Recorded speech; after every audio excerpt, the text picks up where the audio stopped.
Hi friends, welcome back to the Vijay Harsha channel. இன்றைக்கி நம்ம தேனி போடி ரோட்டில் அமைந்துள்ள 500 ஆண்டுகள் பழமையான தீர்த்த தொட்டி முருகன் கோவிலை பற்றி பார்க்க போகிறோம். இதுதான் கோவிலோட என்ட்ரன்ஸு.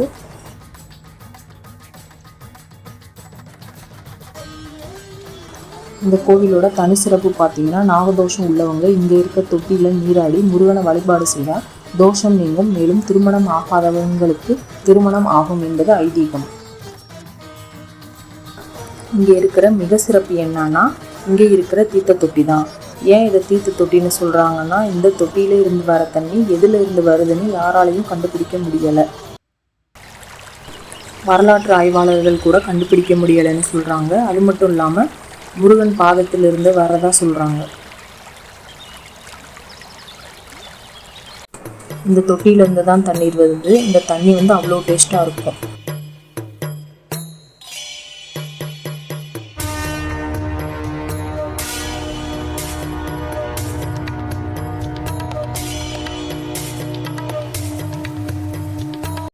இந்த தொட்டியிலேருந்து தான் அந்த சிங்கவாய் வழியாக தண்ணீர் வருது. சுற்றி இருக்கிற கிராமங்கள் கும்பாபிஷேகம் கரகம் எடுக்கிறதுக்கு இந்த தண்ணியை தான் எடுத்துகிட்டு போகிறாங்க. இந்த பிளேஸில் நிறைய சினிமா படங்களும் எடுத்திருக்காங்க. இதுக்கு பின்னாடி ஓடுற ஆறு கொட்டக்குடி ஆறு. இது மேற்கு தொடர்ச்சி மலையில் உருவாகுது. சுற்றி இருக்கிற கிராமங்களுக்கெல்லாம் இங்கே தான் தண்ணி குடிநீர் கிடைக்குது. இந்த ஆறு கடைசியில் முல்லைப்பெரியாறு ஆற்றில் கலக்குது.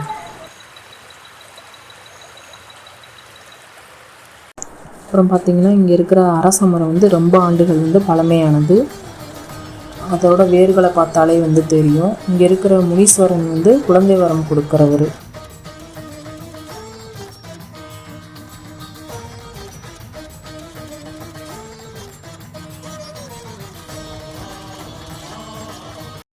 அப்படியே மேலே ஸ்டெப்ஸில் ஏறி போனீங்கன்னா மேலே முருக கடவுள் இருக்கார்.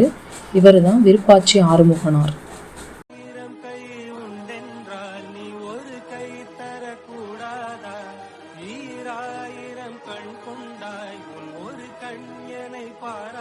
இங்கே சித்திரை ரொம்ப விசேஷமாக இருக்கும். சித்திரை பிறப்புன்றது தான் இந்த முருகன் வயலில் கிடைத்ததான் வரலாறு சொல்கிறாங்க. இந்த கோவில் இப்போது இந்து அறநிலையத்துறை கட்டுப்பாட்டில் இருக்குது.